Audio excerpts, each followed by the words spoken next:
Chapter 10 of the Memoirs of Sherlock Holmes, by Sir Arthur Conan Doyle. Adventure 10.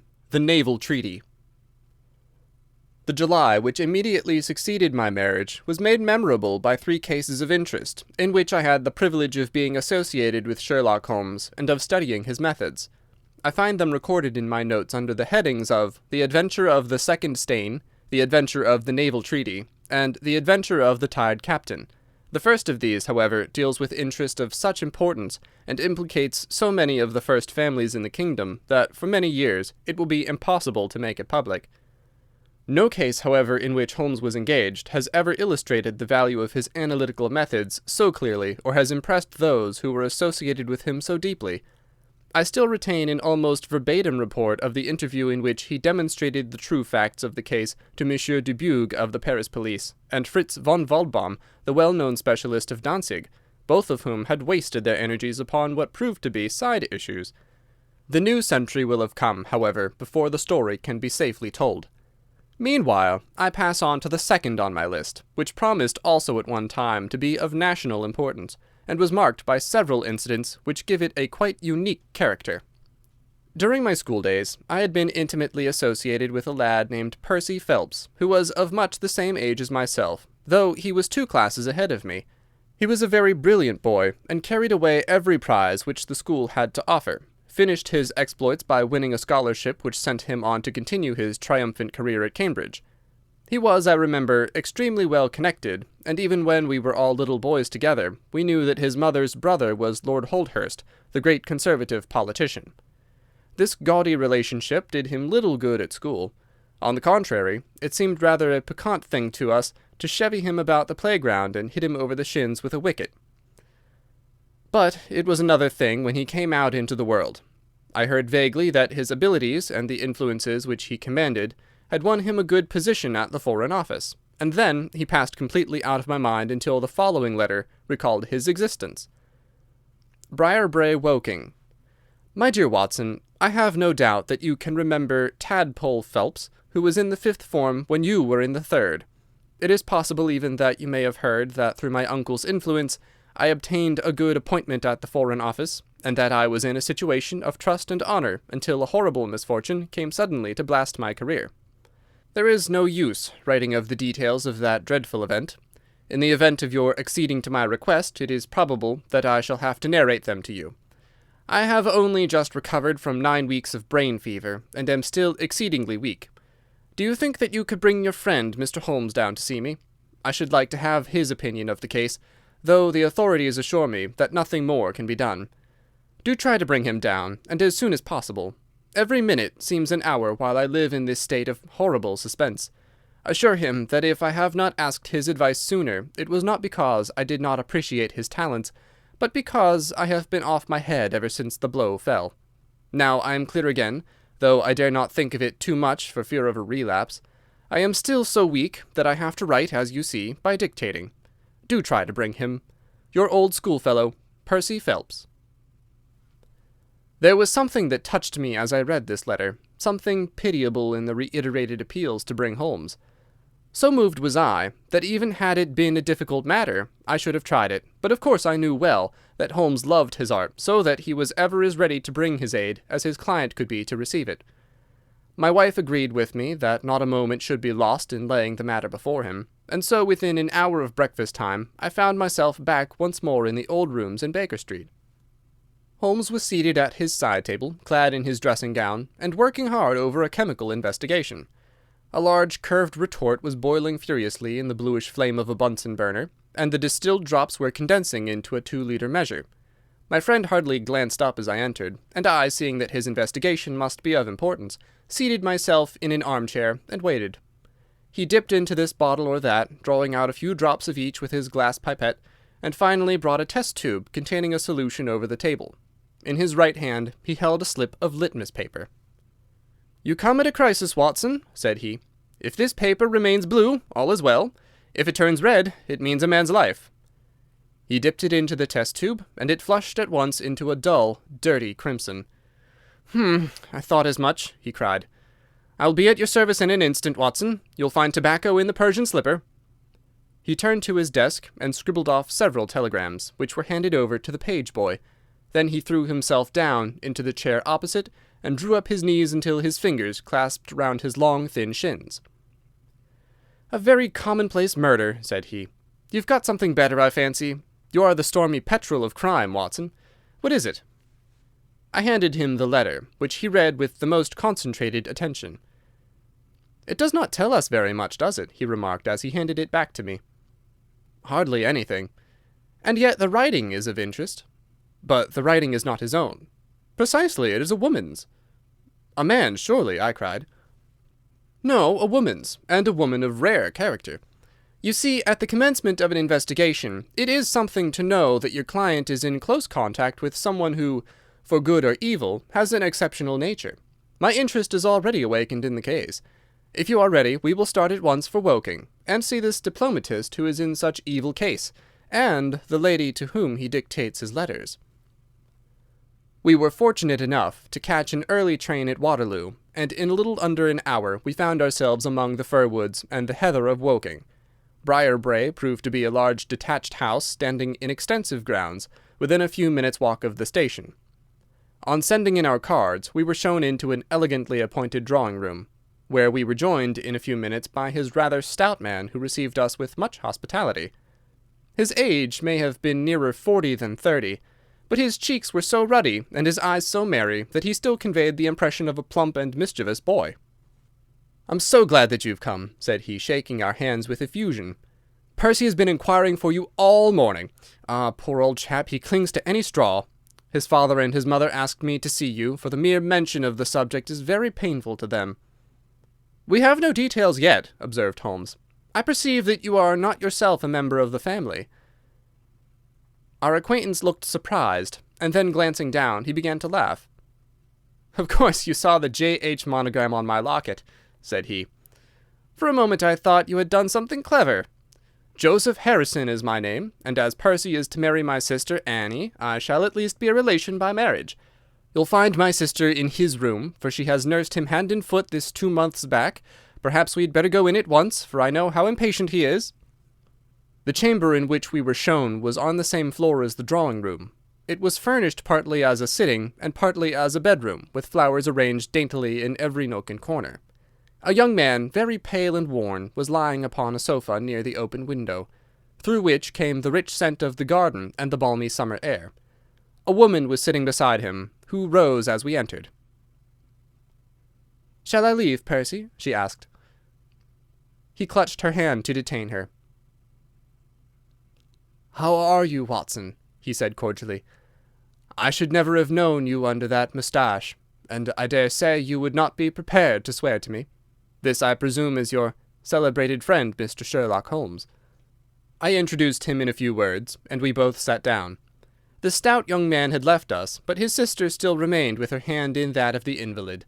She was a striking-looking woman, a little short and thick for symmetry, but with a beautiful olive complexion, large dark Italian eyes, and a wealth of deep black hair. Her rich tints made the white face of her companion the more worn and haggard by the contrast. "I won't waste your time," said he, raising himself upon the sofa. "I'll plunge into the matter without further preamble. I was a happy and successful man, Mr. Holmes, and on the eve of being married, when a sudden and dreadful misfortune wrecked all my prospects in life. I was, as Watson may have told you, in the Foreign Office, and through the influences of my uncle, Lord Holdhurst, I rose rapidly to a responsible position. When my uncle became Foreign Minister in this administration, he gave me several missions of trust, and as I always brought them to a successful conclusion, he came at last to have the utmost confidence in my ability and tact. Nearly 10 weeks ago, to be more accurate, on the 23rd of May, he called me into his private room, and after complimenting me on the good work which I had done, he informed me that he had a new commission of trust for me to execute. "This," said he, taking a grey roll of paper from his bureau, "is the original of that secret treaty between England and Italy of which, I regret to say, some rumours have already got into the public press. It is of enormous importance that nothing further should leak out. The French or the Russian embassy would pay an immense sum to learn the contents of these papers. They should not leave my bureau, were it not that it is absolutely necessary to have them copied. You have a desk in your office?" "Yes, sir." "Then take the treaty and lock it up there.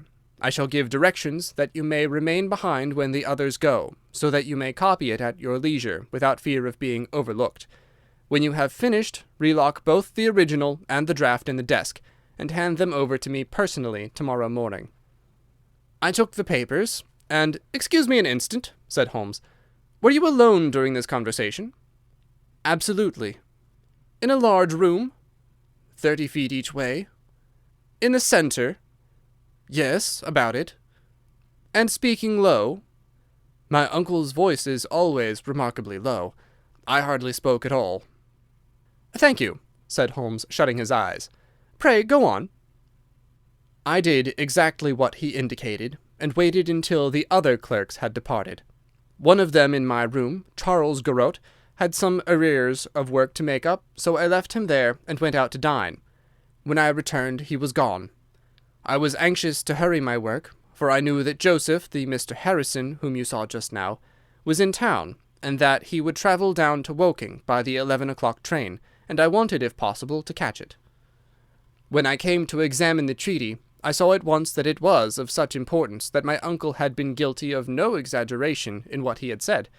Without going into details, I may say that it defined the position of Great Britain towards the Triple Alliance, and foreshadowed the policy which this country would pursue in the event of the French fleet gaining a complete ascendancy over that of Italy in the Mediterranean. The questions treated in it were purely naval. At the end were the signatures of the high dignitaries who had signed it. I glanced my eyes over it, and then settled down to my task of copying. It was a long document, written in the French language, and containing 26 separate articles. I copied as quickly as I could, but at 9 o'clock I had only done 9 articles, and it seemed hopeless for me to attempt to catch my train. I was feeling drowsy and stupid, partly from my dinner, and also from the effects of a long day's work. A cup of coffee would clear my brain. A commissionaire remains all night in a little lodge at the foot of the stairs, and is in the habit of making coffee at his spirit lamp for any of the officials who may be working overtime. I rang the bell, therefore, to summon him. To my surprise, it was a woman who answered the summons, a large, coarse-faced, elderly woman in an apron. She explained that she was the commissionnaire's wife, who did the charring, and I gave her the order for the coffee. I wrote 2 more articles, and then, feeling more drowsy than ever, I rose and walked up and down the room to stretch my legs. My coffee had not yet come, and I wondered what the cause of the delay could be. Opening the door, I started down the corridor to find out. There was a straight passage, dimly lighted, which led from the room in which I had been working, and was the only exit from it. It ended in a curving staircase, with the commissionnaire's lodge in the passage at the bottom. Halfway down this staircase is a small landing, with another passage running into it at right angles. This second one leads by means of a second small stair to a side door, used by servants, and also as a short cut by clerks when coming from Charles Street. Here is a rough chart of the place. "Thank you. I think that I quite follow you," said Sherlock Holmes. "It is of the utmost importance that you should notice this point." I went down the stairs and into the hall, where I found the commissionaire fast asleep in his box, with the kettle boiling furiously upon the spirit lamp. I took off the kettle and blew out the lamp, for the water was spurting over the floor. Then I put out my hand and was about to shake the man, who was still sleeping soundly, when a bell over his head rang loudly, and he woke with a start. "Mr. Phelps, sir," said he, looking at me in bewilderment. "I came down to see if my coffee was ready." "I was boiling the kettle when I fell asleep, sir." He looked at me, and then up at the still quivering bell, with an ever-growing astonishment upon his face.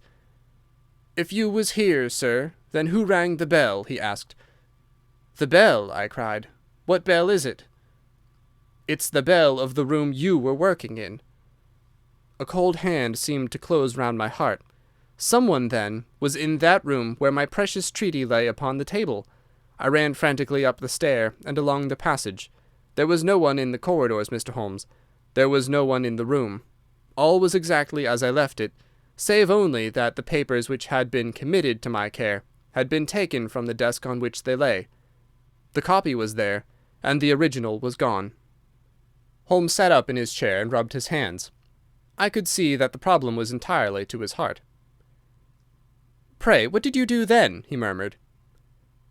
I recognized in an instant that the thief must have come up the stairs from the side door. Of course, I must have met him if he had come the other way. "You were satisfied that he could not have been concealed in the room all the time, or in the corridor which you have just described as dimly lighted?" "It is absolutely impossible. A rat could not conceal himself either in the room or the corridor. There is no cover at all." "Thank you. Pray proceed." "The commissionaire, seeing by my pale face that something was to be feared, had followed me upstairs. Now we both rushed along the corridor and down the steep steps which led to Charles Street. The door at the bottom was closed, but unlocked. We flung it open and rushed out. I can distinctly remember that as we did so, there came 3 chimes from a neighbouring clock. It was 10:15. "That is of enormous importance," said Holmes, making a note upon his shirt cuff. "The night was very dark, and a thin, warm rain was falling. There was no one in Charles Street, but a great traffic was going on as usual in Whitehall, at the extremity. We rushed along the pavement, bareheaded as we were, and at the far corner we found a policeman standing. "A robbery has been committed," I gasped. "A document of immense value has been stolen from the Foreign Office. Has any one passed this way?" "I have been standing here for a quarter of an hour, sir," said he. "Only one person has passed me during that time, a woman, tall and elderly, with a Paisley shawl." "Ah, that is only my wife," cried the commissionaire. "Has no one else passed?" "No one." "Then it must be the other way that the thief took," cried the fellow, tugging at my sleeve. But I was not satisfied, and the attempts which he made to draw me away increased my suspicions. "Which way did the woman go?" I cried. "I don't know, sir. I noticed her pass, but I had no special reason for watching her. She seemed to be in a hurry." "How long ago was it?" "Oh, not very many minutes." "Within the last 5? "Well, it could not be more than 5. "You're only wasting your time, sir, and every minute now is of importance," cried the commissionaire. "Take my word for it that my old woman has nothing to do with it, and come down to the other end of the street. Well, if you won't, I will." And with that he rushed off in the other direction. But I was after him in an instant, and caught him by the sleeve. "Where do you live?" said I. 16 Ivy Lane, Brixton," he answered. "But don't let yourself be drawn away upon a false scent, Mr. Phelps. Come to the other end of the street, and let us see if we can hear of anything." Nothing was to be lost by following his advice. With the policeman we both hurried down, but only to find the street full of traffic. Many people coming and going, but all only too eager to get to a place of safety upon so wet a night. There was no lounger who could tell us who had passed. Then we returned to the office, and searched the stairs and the passage without result. The corridor which led to the room was laid down with a kind of creamy linoleum which shows an impression very easily. We examined it very carefully, but found no outline of any footmark. "Had it been raining all evening?" "Since about 7. "How is it, then, that the woman who came into the room about 9 left no traces with her muddy boots?" "I am glad you raised the point. It occurred to me at this time. The chairwomen are in the habit of taking off their boots at the commissionnaire's office and putting on list slippers." "That is very clear. There were no marks, then, though the night was a wet one. The chain of events is certainly one of extraordinary interest. What did you do next?" "We examined the room also. There is no possibility of a secret door, and the windows are quite 30 feet from the ground. Both of them were fastened on the inside. The carpet prevents any possibility of a trapdoor, and the ceiling is of the ordinary whitewashed kind. I will pledge my life that whoever stole my papers could only have come through the door." "How about the fireplace?" "They use none. There is a stove. The bell rope hangs from the wire just to the right of my desk. Whoever rang it must have come right up to the desk to do it. But why should any criminal wish to ring the bell? It is a most insoluble mystery." "Certainly the incident was unusual. What were your next steps? You examined the room, I presume, to see if the intruder had left any traces, any cigar end or dropped glove or hair-pin or other trifle?" "There was nothing of the sort."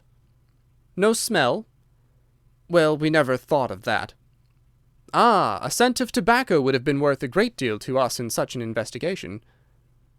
I never smoke myself, so I think I should have observed it if there had been any smell of tobacco. There was absolutely no clue of any kind. The only tangible fact was that the commissionnaire's wife, Mrs. Tangy was the name, had hurried out of the place. He could give no explanation save that it was about the time when the woman always went home. The policeman and I agreed that our best plan would be to seize the woman before she could get rid of the papers, presuming that she had them. The alarm had reached Scotland Yard by this time, and Mr. Forbes, the detective, came round at once and took up the case with a great deal of energy. We hired a hansom, and in half an hour we were at the address which had been given to us. A young woman opened the door, who proved to be Mrs. Tangy's eldest daughter. Her mother had not come back yet, and we were shown into the front room to wait. About 10 minutes later, a knock came at the door, and here we made the one serious mistake for which I blame myself. Instead of opening the door ourselves, we allowed the girl to do so. We heard her say, "Mother, there are 2 men in the house waiting to see you," and an instant afterwards we heard the patter of feet rushing down the passage.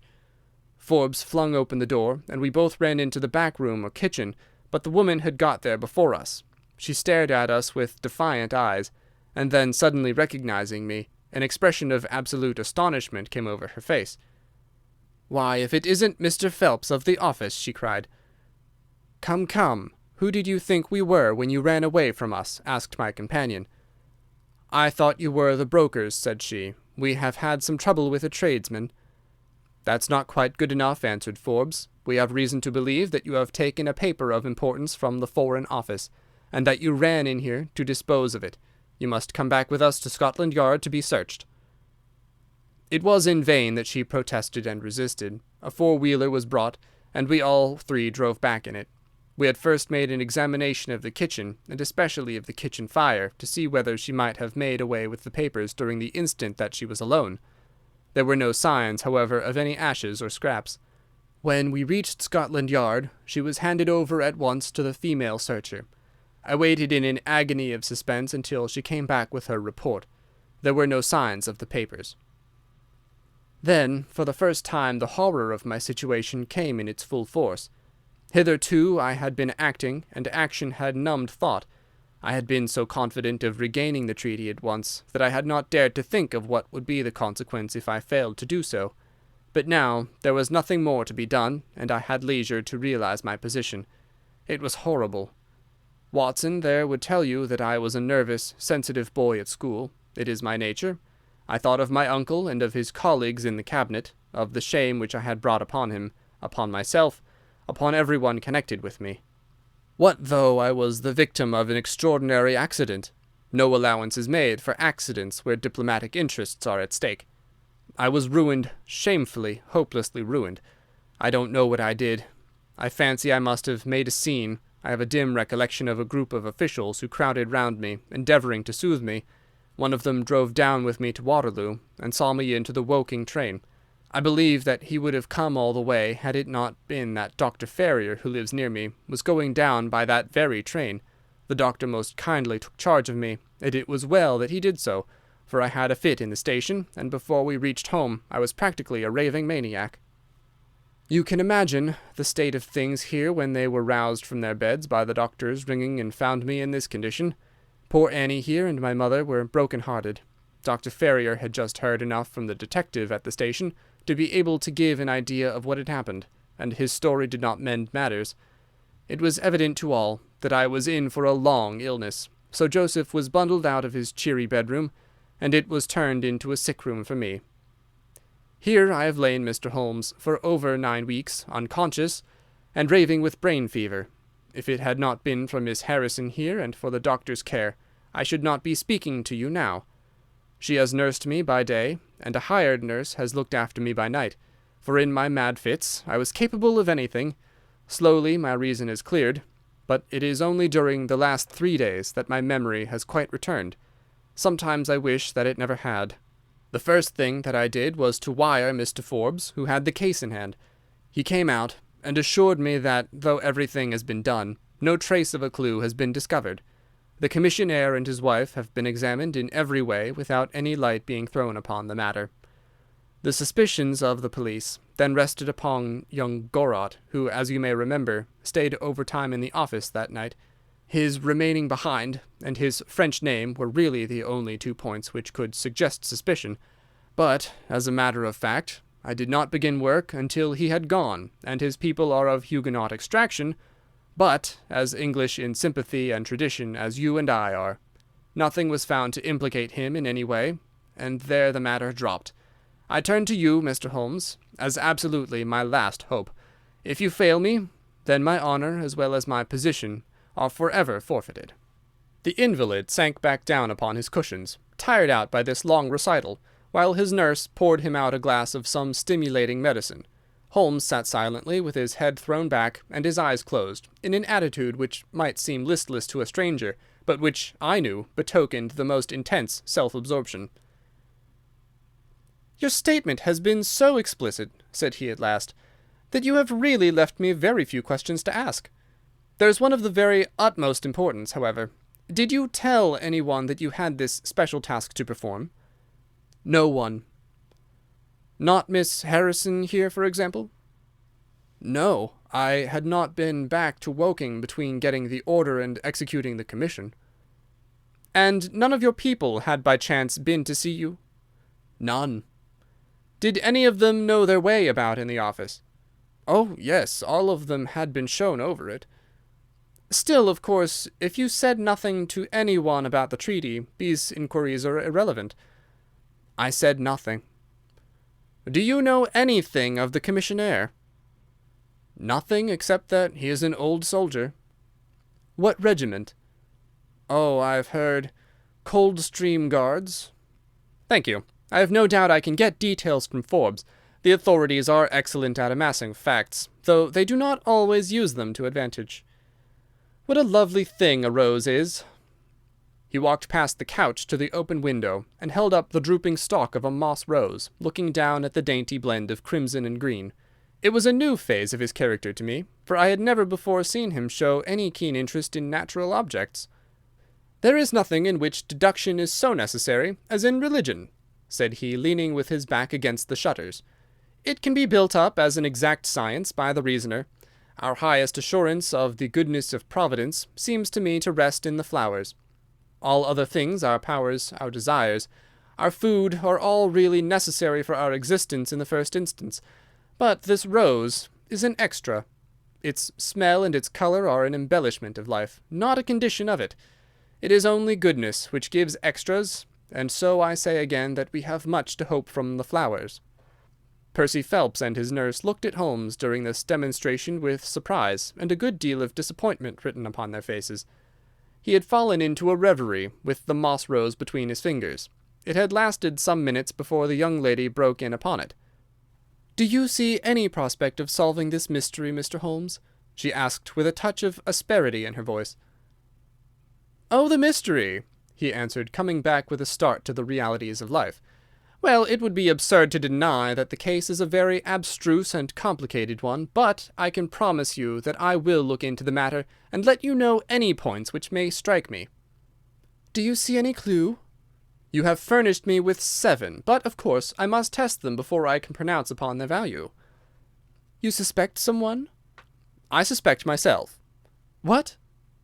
"Of coming to conclusions too rapidly." "Then go to London and test your conclusions." "Your advice is very excellent, Miss Harrison," said Holmes, rising. "I think, Watson, we cannot do better. Do not allow yourself to indulge in false hopes, Mr. Phelps. The affair is a very tangled one." "I shall be in a fever until I see you again," cried the diplomatist. "Well, I'll come out by the same train tomorrow, though it's more than likely that my report will be a negative one." "God bless you for promising to come," cried our client. "It gives me a fresh life to know that something is being done. By the way, I have had a letter from Lord Holdhurst." "Ha! What did he say?" "He was cold, but not harsh. I dare say my severe illness prevented him from being that. He repeated that the matter was of the utmost importance, and added that no steps would be taken about my future, by which he means, of course, my dismissal, until my health was restored, and I had an opportunity of repairing my misfortune." "Well, that was reasonable and considerate," said Holmes. "Come, Watson, for we've a good day's work before us in town." Mr. Joseph Harrison drove us down to the station, and we were soon whirling up in a Portsmouth train. Holmes was sunk in profound thought, and hardly opened his mouth until we had passed Clapham Junction. "It's a very cheery thing to come into London by any of these lines which run high, and allow you to look down upon the houses like this." I thought he was joking, for the view was sordid enough, but he soon explained himself. "Look at those big isolated clumps of building rising up above the slates, like brick islands in a lead-coloured sea. The board schools. Lighthouses, my boy, beacons of the future, capsules with hundreds of bright little seeds in each, out of which will spring the wiser, better England of the future. I suppose that man Phelps does not drink?" "I should not think so." "Nor should I, but we are bound to take every possibility into account. The poor devil has certainly got himself into very deep water, and it's a question whether we shall ever be able to get him ashore. What did you think of Miss Harrison?" "A girl of strong character." "Yes, but she is a good sort, or I am mistaken. She and her brother are the only children of an ironmaster somewhere up Northumberland way. He got engaged to her when travelling last winter, and she came down to be introduced to his people, with her brother as an escort. Then came the smash, and she stayed on to nurse her lover, while brother Joseph, finding himself pretty snug, stayed on too. I've been making a few independent inquiries, you see. But today must be a day of inquiries." "My practice," I began. "Oh, if you find your own cases more interesting than mine," said Holmes with some asperity. "I was going to say that my practice could get along very well for a day or two, since it is the slackest time in the year." "Excellent," said he, recovering his good humour. "Then we'll look into this matter together. I think that we should begin by seeing Forbes. He can probably tell us all the details we want until we know from what side the case is to be approached." "You said you had a clue." "Well, we have several, but we can only test their value by further inquiry. The most difficult crime to track is the one which is purposeless. Now, this is not purposeless. Who is it who profits by it? There is the French ambassador, there is the Russian, there is whoever might sell it to either of these, and there is Lord Holdhurst." "Lord Holdhurst?" "Well, it is just conceivable that a statesman might find himself in a position where he was not sorry to have such a document accidentally destroyed." "Not a statesman with the honourable record of Lord Holdhurst." "It is a possibility, and we cannot afford to disregard it." "We shall see the noble lord to-day, and find out if he can tell us anything. Meanwhile, I have already set inquiries on foot." "Already?" "Yes, I sent wires from Woking Station to every evening paper in London. This advertisement will appear in each of them." He handed over a sheet torn from a notebook. On it was scribbled in pencil, £10 reward, the number of the cab which dropped a fare at or about the door of the Foreign Office in Charles Street at 10:15 in the evening of May 23rd. Apply 221B Baker Street. "You are confident that the thief came in a cab?" "If not, there is no harm done. But if Mr. Phelps is correct in stating that there is no hiding place either in the room or the corridors, then the person must have come from outside. If he came from outside on so wet a night, and yet left no trace of damp upon the linoleum, which was examined within a few minutes of his passing, then it is exceedingly probable that he came in a cab. Yes, I think that we may safely deduce a cab." "It sounds plausible." "That is one of the clues of which I spoke. It may lead us to something, and then, of course, there is the bell, which is the most distinctive feature of the case. Why should that bell ring?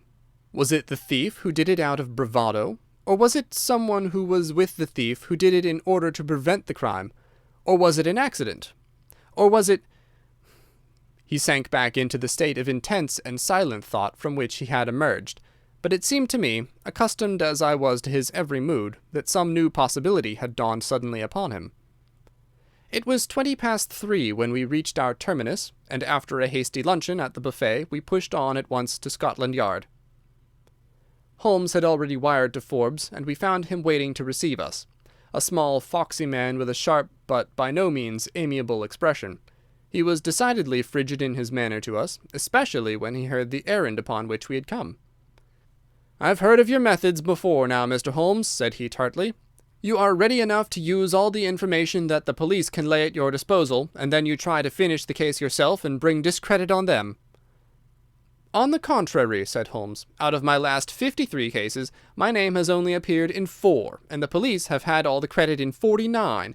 I don't blame you for not knowing this, for you are young and inexperienced, but if you wish to get on in your new duties, you will work with me and not against me." "I'd be very glad of a hint or two," said the detective, changing his manner. "I've certainly had no credit from the case so far. What steps have you taken?" "Tanguy, the commissionaire, has been shadowed. He left the guards with a good character, and we can find nothing against him. His wife is a bad lot, though. I fancy she knows more about this than appears." "Have you shadowed her?" "We have set one of our women on to her. Mrs. Tanguy drinks, and our woman has been with her twice when she was well on, but she could get nothing out of her." "I understand that they have had brokers in the house?" "Yes, but they were paid off." "Where did that money come from?" "That was all right. His pension was due. They have not shown any signs of being in funds." "What explanation did she give of having answered the bell when Mr. Phelps rang for the coffee?" "She said that her husband was very tired, and she wished to relieve him." "Well, certainly that would agree with his being found a little later asleep in his chair. There is nothing against them, then, but the woman's character. Did you ask her why she hurried away that night? Her taste attracted the attention of the police constable." "She was later than usual, and wanted to get home." "Did you point out to her that you and Mr. Phelps, who started at least 20 minutes after her, got home before her?" "She explains that by the difference between a bus and a hansom." "Did she make it clear why, on reaching her house, she ran into the back kitchen?" "Because she had the money there with which to pay off the brokers." "She has at least an answer for everything. Did you ask her whether in leaving she met anyone or saw anyone loitering about Charles Street?" "She saw no one but the constable." "Well, you seem to have cross-examined her pretty thoroughly. What else have you done?" "The clerk Gorot has been shadowed all these 9 weeks, but without result. We can show nothing against him." "Anything else?" "Well, we have nothing else to go upon. No evidence of any kind." "Have you formed a theory about how that bell rang?" "Well, I must confess that it beats me. It was a cool hand, whoever it was, to go and give the alarm like that." "Yes, it was a queer thing to do. Many thanks to you for what you've told me. If I can put the man into your hands, you shall hear from me. Come along, Watson." "Where are we going now?" I asked as we left the office. "We are now going to interview Lord Holdhurst, the Cabinet Minister and future Premier of England." We were fortunate in finding that Lord Holdhurst was still in his chambers in Downing Street, and on Holmes sending in his card, we were instantly shown up. The statesman received us with that old-fashioned courtesy for which he is remarkable, and seated us on the 2 luxuriant lounges on either side of the fireplace. Standing on the rug between us, with his slight tall figure, his sharp features, thoughtful face, and curling hair prematurely tinged with grey, he seemed to represent that not-too-common type, a nobleman who is in truth noble. "Your name is very familiar to me, Mr. Holmes," said he, smiling, "and of course I cannot pretend to be ignorant of the object of your visit. There has only been one occurrence in these offices which could call for your attention. In whose interest are you acting, may I ask?" "In that of Mr. Percy Phelps," answered Holmes. "Ah, my unfortunate nephew. You can understand that our kinship makes it the more impossible for me to screen him in any way. I fear that the incident must have a very prejudicial effect upon his career." "But if the document is found?" "Ah, that, of course, would be different." "I had 1 or 2 questions which I wished to ask you, Lord Holdhurst." "I shall be happy to give you any information in my power." "Was it in this room that you gave your instructions as to the copying of the document?" "It was." "Then you could hardly have been overheard." "It is out of the question." "Did you ever mention to anyone that it was your intention to give anyone the treaty to be copied?" "Never." "You are certain of that?" "Absolutely." "Well, since you never said so, and Mr. Phelps never said so, and nobody else knew anything of the matter, then the thief's presence in the room was purely accidental. He saw his chance, and he took it." The statesman smiled. "You take me out of my province there," said he. Holmes considered for a moment. "There is another very important point which I wish to discuss with you," said he. "You feared, as I understand, that very grave results might follow from the details of this treaty being known."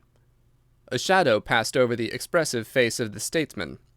"Very grave results indeed." "And have they occurred?"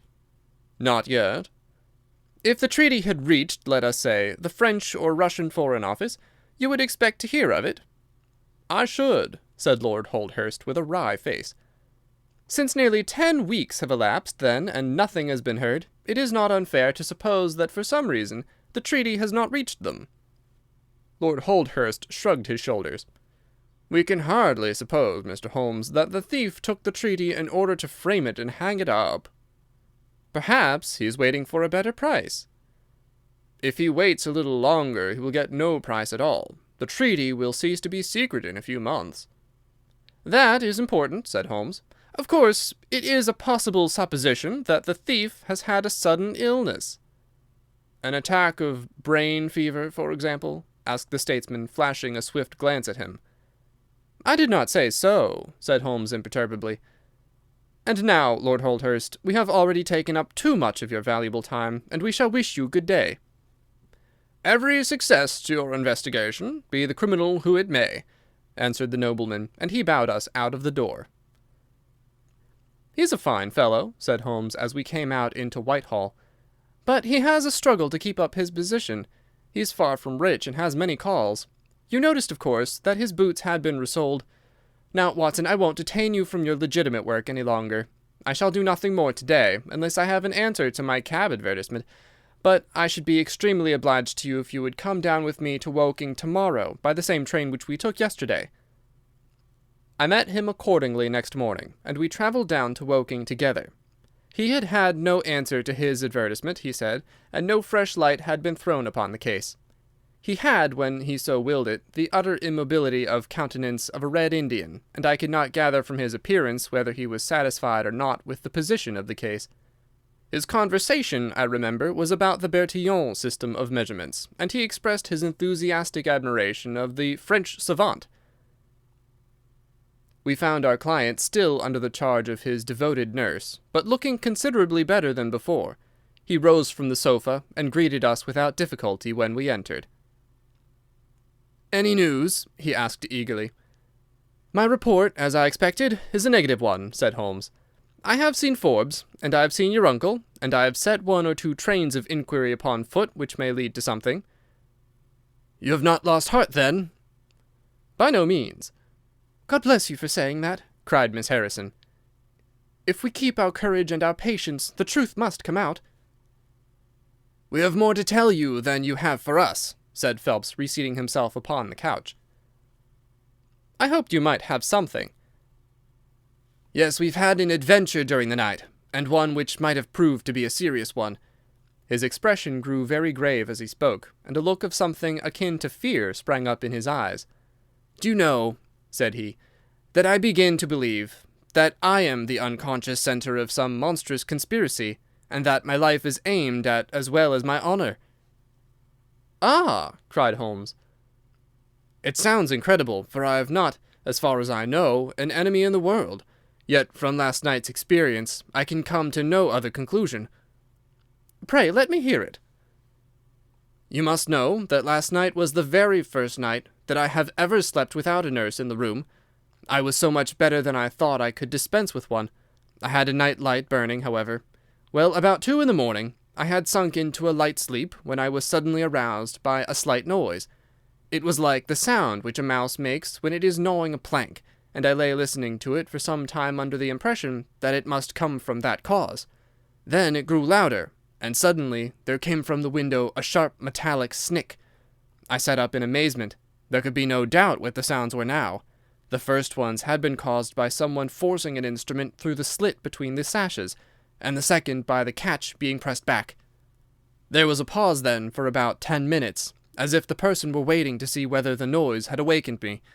Then I heard a gentle creaking as the window was very slowly opened. I could stand it no longer, for my nerves are not what they used to be. I sprang out of bed and flung open the shutters. A man was crouching at the window. I could see little of him, for he was gone like a flash. He was wrapped in some sort of cloak which came across the lower part of his face. One thing only I am sure of, and that is that he had some weapon in his hand. It looked to me like a long knife. I distinctly saw the gleam of it as he turned to run." "This is most interesting," said Holmes. "Pray, what did you do then?" "I should have followed him through the open window if I had been stronger. As it was, I rang the bell and roused the house. It took me some little time, for the bell rings in the kitchen and the servants all sleep upstairs. I shouted, however, and that brought Joseph down, and he roused the others. Joseph and the groom found marks on the bed outside the window, but the weather has been so dry lately that they found it hopeless to follow the trail across the grass. There's a place, however, on the wooden fence which skirts the road which shows signs, they tell me, as if someone had got over, and had snapped the top of the rail in doing so. I have said nothing to the local police yet, for I thought I had best have your opinion first." This tale of our client's appeared to have an extraordinary effect upon Sherlock Holmes. He rose from his chair and paced about the room in uncontrollable excitement. "Misfortunes never come single," said Phelps, smiling, though it was evident that his adventure had somewhat shaken him. "You have certainly had your share," said Holmes. "Do you think you could walk around the house with me?" "Oh, yes, I should like a little sunshine. Joseph will come too." "And I also," said Miss Harrison. "I'm afraid not," said Holmes, shaking his head. "I think I must ask you to remain sitting exactly where you are." The young lady resumed her seat with an air of displeasure. Her brother, however, had joined us, and we set off all four together. We passed round the lawn to the outside of the young diplomatist's window. There were, as he had said, marks upon the bed, but they were hopelessly blurred and vague. Holmes stopped over them for an instant, and then rose, shrugging his shoulders. "I don't think anyone could make much of this," said he. "Let us go round the house, and see why this particular room was chosen by the burglar. I should have thought those larger windows of the drawing-room and dining-room would have had more attractions for him." "They are more visible from the road," suggested Mr. Joseph Harrison. "Ah, yes, of course. There is a door here which he might have attempted. What is it for?" "It is the side entrance for tradespeople. Of course it is locked at night." "Have you ever had an alarm like this before?" "Never," said our client. "Do you keep plate in the house, or anything to attract burglars?" "Nothing of value." Holmes strolled round the house with his hands in his pockets and a negligent air which was unusual with him. "By the way," said he to Joseph Harrison, "you found some place, I understand, where the fellow scaled the fence. Let us have a look at that." The plump young man led us to a spot where the top of one of the wooden rails had been cracked. A small fragment of the wood was hanging down. Holmes pulled it off and examined it critically. "Do you think that was done last night? It looks rather old, does it not?" "Well, possibly so." "There are no marks of anyone jumping down upon the other side. No, I fancy we shall get no help here. Let us go back to the bedroom and talk the matter over." Percy Phelps was walking very slowly, leaning upon the arm of his future brother-in-law.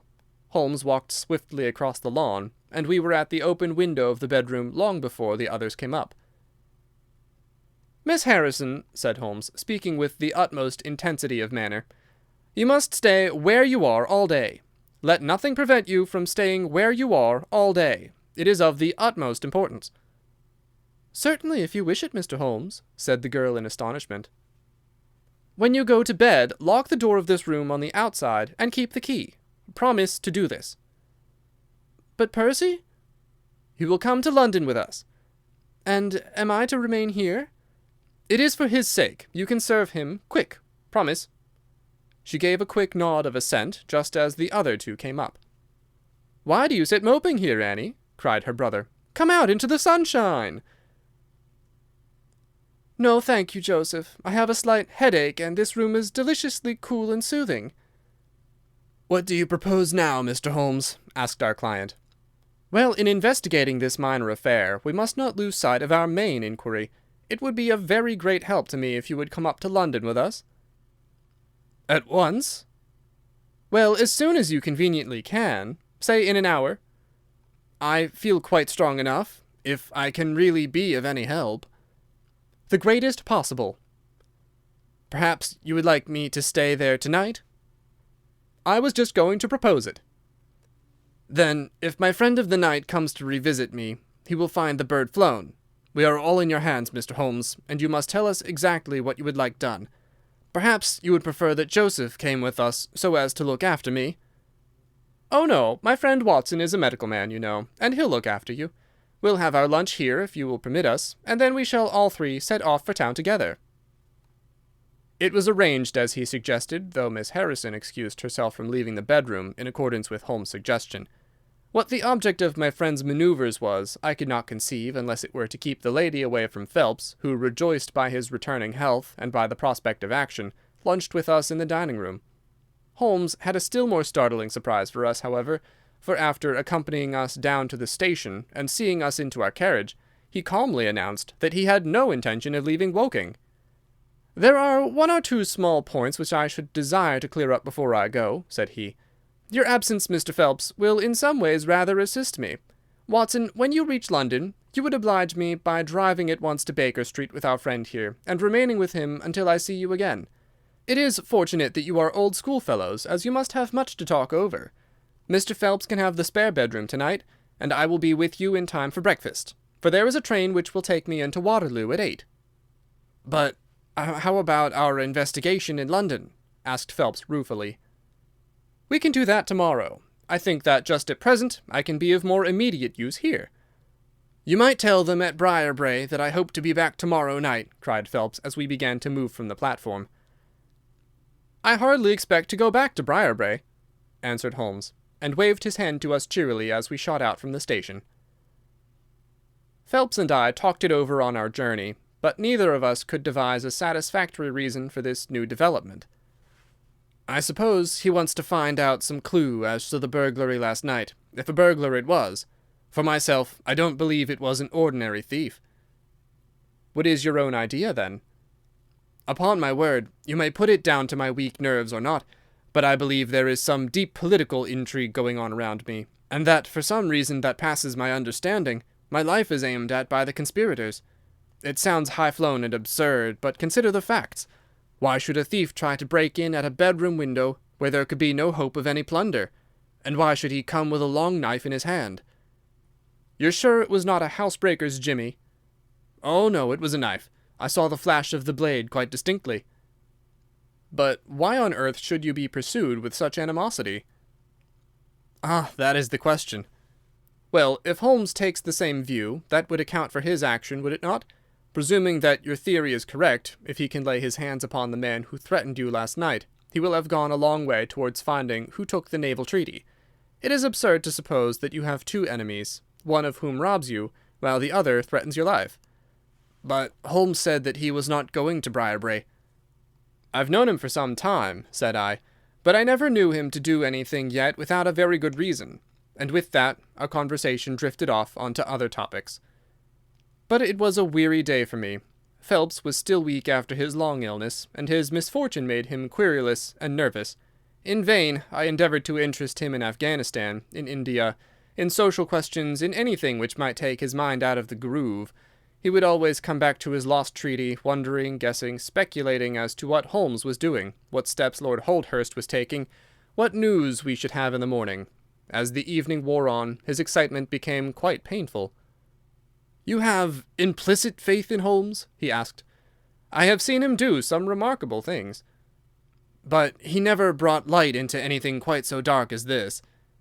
"Oh, yes. I have known him to solve questions which presented fewer clues than yours." "But not where such large interests are at stake?" "I don't know that. To my certain knowledge, he's acted on behalf of 3 of the reigning houses of Europe in very vital matters." "But you know him well, Watson. He's such an inscrutable fellow that I never quite know what to make of him. Do you think he is hopeful? Do you think he expects to make a success of it?" "He's said nothing." "That is a bad sign." "On the contrary, I've noticed that when he is off the trail, he generally says so. It is when he is on a scent, and is not quite absolutely sure yet that it is the right one, that he is most taciturn. Now, my dear fellow, we can't help matters by making ourselves nervous about them, so let me implore you to go to bed, and so be fresh for whatever may await us tomorrow. I was able at last to persuade my companion to take my advice, though I knew from his excited manner that there was not much hope of sleep for him. Indeed, his mood was infectious, for I lay tossing half the night myself, brooding over this strange problem, and inventing 100 theories, each of which was more impossible than the last. Why had Holmes remained at Woking? Why had he asked Miss Harrison to remain in the sick-room all day? Why had he been so careful not to inform the people at Briarbrae that he intended to remain near them? I cudgelled my brains until I fell asleep in the endeavour to find some explanation which would cover all these facts. It was 7 o'clock when I awoke, and I set off at once for Phelps's room, to find him haggard and spent after a sleepless night. His first question was whether Holmes had arrived yet. "He'll be here when he promised," said I, "and not an instant sooner or later." And my words were true, for shortly after 8 a hansom dashed up to the door, and our friend got out of it. Standing in the window, we saw that his left hand was swathed in a bandage, and that his face was very grim and pale. He entered the house, but it was some little time before he came upstairs. "He looks like a beaten man," cried Phelps. I was forced to confess that he was right. "After all," said I, "the clue of the matter lies probably here in town." Phelps gave a groan. "I don't know how it is," said he, "but I had hoped for so much from his return. But surely his hand was not tied up like that yesterday. What can be the matter?" "You're not wounded, Holmes?" I asked as my friend entered the room. "Tut, it is only a scratch through my own clumsiness," he answered, nodding his good mornings to us. "This case of yours, Mr. Phelps, is certainly one of the darkest which I've ever investigated." "I feared that you would find it beyond you." "It has been a most remarkable experience." "That bandage tells of adventures," said I. "Won't you tell us what has happened?" "After breakfast, my dear Watson. Remember that I have breathed 30 miles of Surrey air this morning. I suppose that there has been no answer from my cabman advertisement. Well, well, we cannot expect to score every time." The table was all laid, and just as I was about to ring, Mrs. Hudson entered with the tea and coffee. A few minutes later, she brought in 3 covers, and we all drew up to the table. Holmes ravenous, I curious, and Phelps in the gloomiest state of depression. "Mrs. Hudson has risen to the occasion," said Holmes, uncovering a dish of curried chicken. "Her cuisine is a little limited, but she has as good an idea of breakfast as a Scotchwoman. What have you here, Watson?" "Ham and eggs," I answered. "Good. What are you going to take, Mr. Phelps? Curried fowl or eggs? Or will you help yourself?" "Thank you, I can eat nothing," said Phelps. "Oh, come, try the dish before you." "Thank you, I would really rather not." "Well, then," said Holmes with a mischievous twinkle, "I suppose that you have no objection to helping me." Phelps raised the cover, and as he did so he uttered a scream, and sat there staring with a face as white as the plate upon which he looked. Across the centre of it was lying a little cylinder of blue-grey paper. He caught it up, devoured it with his eyes, and then danced madly about the room, pressing it to his bosom, and shrieking out in his delight. Then he fell back into an armchair, so limp and exhausted from his own emotions that we had to pour brandy down his throat to keep him from fainting. "There, there," said Holmes, soothing, patting him upon the shoulder. "It was too bad to spring it on you like this, but Watson here will tell you that I never can resist a touch of the dramatic." Phelps seized his hand and kissed it. "God bless you," he cried. "You have saved my honour." "Well, my own was at stake, you know," said Holmes. "I assure you, it is just as hateful to me to fail in a case as it can be to you to blunder over a commission." Phelps thrust away the precious document into the innermost pocket of his coat. "I have not the heart to interrupt your breakfast any further, and yet I am dying to know how you got it and where it was." Sherlock Holmes swallowed a cup of coffee and turned his attention to the ham and eggs. Then he rose, lit his pipe, and settled himself down into his chair. "I'll tell you what I did first, and how I came to do it afterwards," said he. "After leaving you at the station, I went for a charming walk through some admirable Surrey scenery to a pretty little village called Ripley, where I had my tea at an inn, and took the precaution of filling my flask and of putting a paper of sandwiches in my pocket. There I remained until evening, when I set off for Woking again, and found myself in the high road outside Briarbrae just after sunset. Well, I waited until the road was clear. It is never a very frequented one at any time, I fancy, and then I clambered over the fence into the grounds." "Surely the gate was open?" ejaculated Phelps. "Yes, but I have a peculiar taste in these matters. I chose the place where the 3 fir trees stand, and behind their screen I got over without the least chance of anyone in the house being able to see me. I crouched down among the bushes on the other side, and crawled from one to the other, witness the disreputable state of my trouser knees, until I had reached the clump of rhododendrons just opposite to your bedroom window. There I squatted down and awaited developments. The blind was not down in your room, and I could see Miss Harrison sitting there reading by the table. It was 10:15 when she closed her book, fastened the shutters, and retired. I heard her shut the door, and felt quite sure that she had turned the key in the lock. "The key!" ejaculated Phelps. "Yes, I had given Miss Harrison instructions to lock the door on the outside, and take the key with her when she went to bed. She carried out every one of my injunctions to the letter, and certainly, without her cooperation, you would not have that paper in your coat pocket. She departed then, and the lights went out, and I was left squatting in the rhododendron bush. The night was fine, but still it was a very weary vigil. Of course it has the sort of excitement about it that the sportsman feels when he lies beside the water-course and waits for the big game. It was very long, though, almost as long, Watson, as when you and I waited in that deadly room when we looked into the little problem of the speckled band. There was a church clock down at Woking which struck the quarters, and I thought more than once that it had stopped. At last, however, about 2 in the morning, I suddenly heard the gentle sound of a bolt being pushed back and the creaking of a key. A moment later, the servants' door was opened, and Mr. Joseph Harrison stepped out into the moonlight." "Joseph!" ejaculated Phelps. "He was bareheaded, but he had a black coat thrown over his shoulder so that he could conceal his face in an instant if there were any alarm. He walked on tiptoe under the shadow of the wall, and when he reached the window, he worked a long bladed knife through the sash and pushed back the catch. Then he flung open the window, and putting his knife through the crack in the shutters, he thrust the bar up and swung them open. From where I lay, I had a perfect view of the inside of the room, and of every one of his movements. He lit the 2 candles which stood upon the mantelpiece, and then he proceeded to turn back the corner of the carpet in the neighbourhood of the door. Presently he stopped and picked out a square piece of board, such as is usually left to enable plumbers to get at the joints of the gas-pipes. This one covered, as a matter of fact, the T-joint which gives off the pipe which supplies the kitchen underneath. Out of this hiding-place he drew that little cylinder of paper, pushed down the board, rearranged the carpet, blew out the candles, and walked straight into my arms as I stood waiting for him outside the window. Well, he has rather more viciousness than I gave him credit for, has Master Joseph. He flew at me with his knife, and I had to grasp him twice and got a cut over the knuckles before I had the upper hand of him. He looked murder out of the only eye he could see with when we had finished, but he listened to reason and gave up the papers. Having got them, I let my man go, but I wired full particulars to Forbes this morning. If he is quick enough to catch his bird, well and good. But if, as I shrewdly expect, he finds the nest empty before he gets there, why, all the better for the government. I fancy that Lord Holdhurst for one, and Mr. Percy Phelps for another, would very much rather that affair never got as far as a police court." "My God!" gasped our client.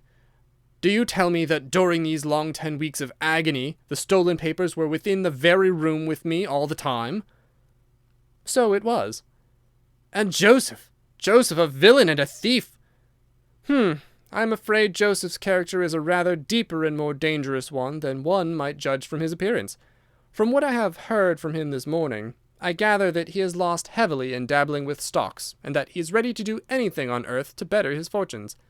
Being an absolutely selfish man, when a chance presented itself, he did not allow either his sister's happiness or your reputation to hold his hand." Percy Phelps sank back in his chair. "My head whirls," said he. "Your words have dazed me." "The principal difficulty in your case," remarked Holmes in his didactic fashion, "lay in the fact of there being too much evidence. What was vital was overlaid and hidden by what was irrelevant. Of all the facts which were presented to us, we had to pick just those which we deemed to be essential, and then piece them together in their order, so as to reconstruct this very remarkable chain of events.